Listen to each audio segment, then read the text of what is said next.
The human voice. It's the instrument we all play. It's the most powerful sound in the world, probably. It's the only one that can start a war or say, I love you. And yet many people have the experience that when they speak, people don't listen to them. Why is that? How can we speak powerfully to make change in the world?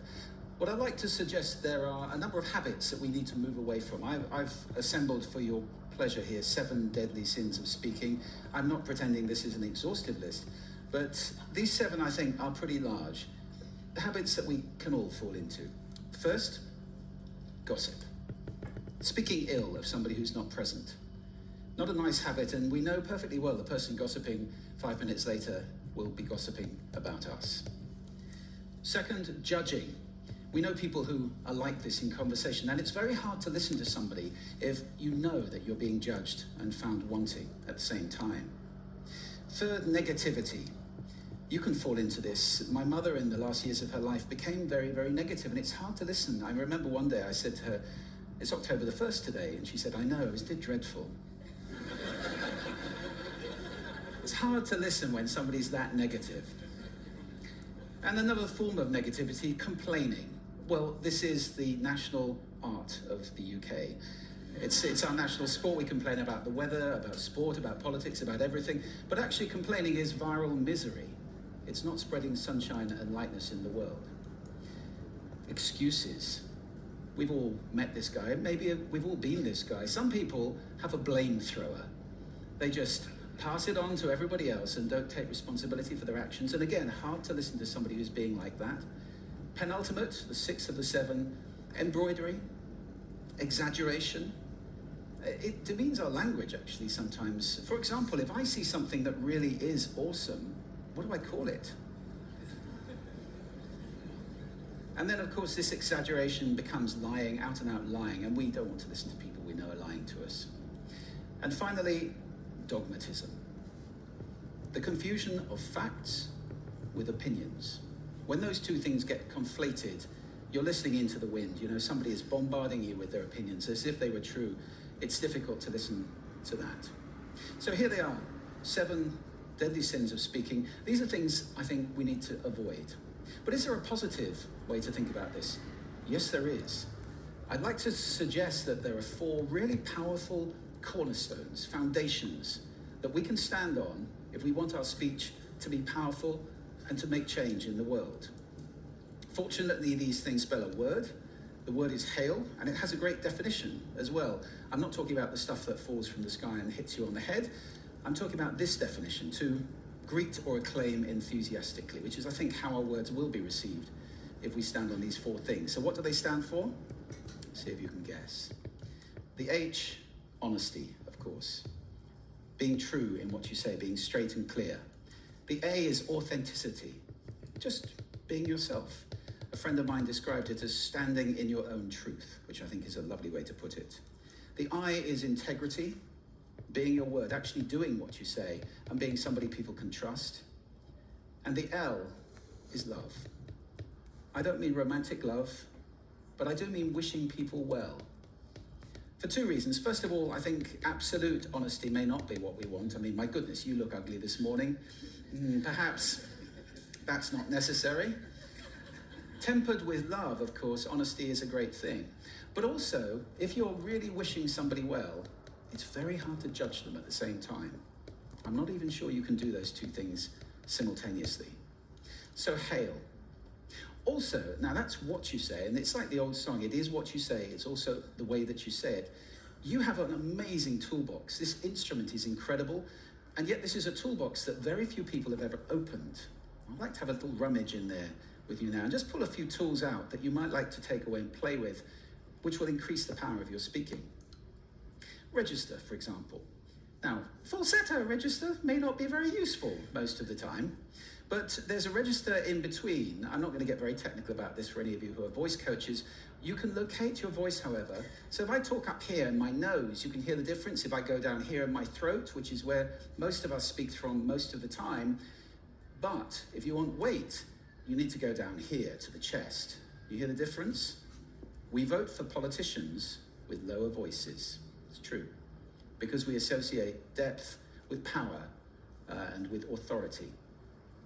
That's register. And we have timbre. It's the way your voice feels. Again, the research shows that we prefer voices which are rich, smooth, warm, like hot chocolate. Well, if that's not you, that's not the end of the world, because you can train. Go and get a voice coach. And there are amazing things you can do with breathing, with posture, and with exercises to improve the timbre of your voice. Then prosody. I love prosody. This is the sing-song, the meta-language that we use in order to impart meaning. It's route one for meaning in conversation. People who speak all on one note are really quite hard to listen to if they don't have any prosody at all. That's where the word monotonic comes from, or monotonous, monotone. Also, we have repetitive prosody now coming in, where every sentence ends as if it were a question, when it's actually not a question, it's a statement. And if you repeat that one over and over, it's actually restricting your ability to communicate through prosody, which I think is a shame. So let's try and break that habit.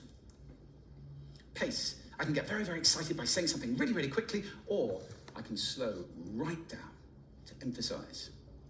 And at the end of that, of course, is our old friend, silence. There's nothing wrong with a bit of silence in a talk, is there? We don't have to fill it with ums and ahs. It can be very powerful. Of course, pitch often goes along with pace to indicate arousal, but you can do it just with pitch. Where did you leave my keys? Where did you leave my keys? It's a slightly different meaning in those two deliveries. And finally, volume.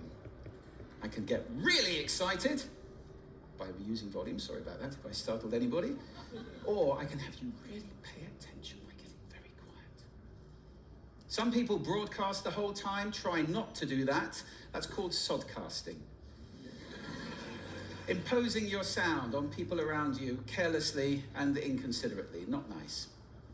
Of course, where this all comes into play most of all is when you've got something really important to do. It might be standing on a stage like this and giving a talk to people. It might be proposing marriage, asking for a raise, a wedding speech, whatever it is. If it's really important, you owe it to yourself to look at this toolbox and the engine that it's going to work on. And no engine works well without being warmed up. Warm up your voice. Actually, let me show you how to do that. Would you all like to stand up for a moment? I'm going to show you the 6 vocal warm-up exercises that I do before every talk I ever do. Anytime you're going to talk to anybody important, do these. First, arms up, deep breath in, and sigh out, like that. One more time. Very good. Now we're going to warm up our lips, and we're going to go bop, bop, bop, bop, bop, bop, bop, bop. Very good. And now, just like when you were a kid. Now your lips should be coming alive. We're going to do the tongue next with exaggerated la, la, la, la, la, la, la, la, la, la. You're getting really good at this. And then roll an R. That's like shouting.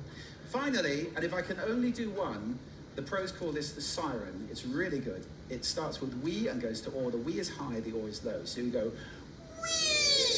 wee. Oh. Fantastic. Give yourselves a round of applause. Take a seat. Thank you. Next time you speak, do those in advance. Now, let me just put this in context to close. This is a serious point here. This is where we are now, right? We speak not very well into people who simply aren't listening in an environment that's all about noise and bad acoustics. I have talked about that on this stage in different phases.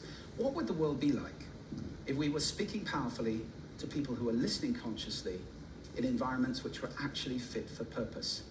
Or to make that a bit larger, what would the world be like if we were creating sound consciously and consuming sound consciously and designing all our environments consciously for sound? That would be a world that does sound beautiful, and one where understanding would be the norm.